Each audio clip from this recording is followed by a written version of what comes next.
दोस्तों नमस्कार। मैं श्यामनाथ यादव अम्बेडकरवादी।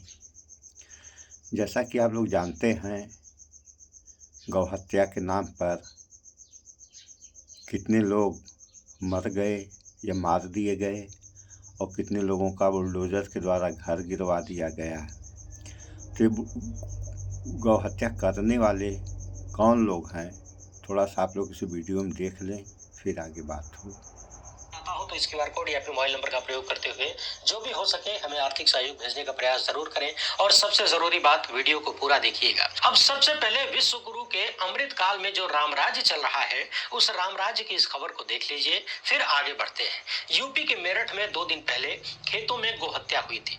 इसके बाद कुछ तथाकथित हिंदू संगठन आग बबूला होने लगे। किसी ने कहा कि एनकाउंटर कर दो, किसी ने कहा बुलडोजर चला दो, और अब पुलिस के साथ इन गो हत्यारों की मुठभेड़ हो गई। मुठभेड़ में एक के पैर में गोली लगी, 2 अन्य को अरेस्ट किया गया। अब इन तीनों के नाम जरा कान खोलकर सुन लीजिए।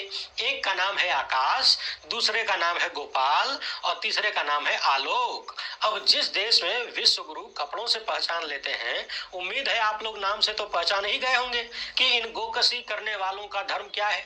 ये तीनों आरोपी दिल्ली के पहाड़गंज के रहने वाले हैं। मेरठ और आसपास के इलाकों में जाकर बैलों को काटते थे। पिछले दिनों हमने सुना था कि पश्चिम बंगाल का एक मजदूर अपने घर में कोई मांस पका रहा था। कुछ लोगों ने गोमांस होने का दावा करते हुए उसे पीट पीट कर मार डाला। ये मजदूर मुस्लिम था। बाद में पता चला कि वो गोमांस नहीं, किसी और जानवर का मांस था। ये भी रामराज्य की कहानी थी। यहाँ तो गनीमत है कि पुलिस की गोली पैर में लगी है। अब लोग कह रहे हैं कि अगर यही आरोपी मुसलमान होते तब भी गोलियां पैर में लगती क्या। वैसे गोली का लगना किसी भी जात या धर्म या समुदाय को देखकर ठीक नहीं है। सही कहिए तो सभ्य समाज में गोली लगने की नौबत ही नहीं आनी चाहिए। मगर सवाल उन तथाकथित हिंदू संगठनों से है कि क्या ये लोग अब थाने का घेराव करेंगे और उत्तर प्रदेश की योगी सरकार से कहेंगे कि आकाश, आलोक और गोपाल के घर पे बुलडोजर चलाओ, इन तीनों को एनकाउंटर करके मारो। क्या ऐसी कोई डिमांड होगी? और क्या गोदी मीडिया 24 घंटे 7 दिन इस मामले पर डिबेट करेगा? वैसे बात एनकाउंटर की हो या फिर बुलडोजर की हो, दोनों ही सभ्य समाज के लिए बड़ा खतरा है। मगर सभ्यता बची कहाँ है? मुझे लगता है कि अब हमें 8 नवंबर की ऐतिहासिक तारीख को याद कर लेना चाहिए। सुन लिया आप लोगों ने, तो ये हाल है। ये तीनों हिंदू धर्म से जुड़े थे। तो हमारे एक बात ये नहीं समझ में आती है कि कहीं इसी तरह से इस देश में दंगा भड़काने का प्रयास तो नहीं किया जा रहा है,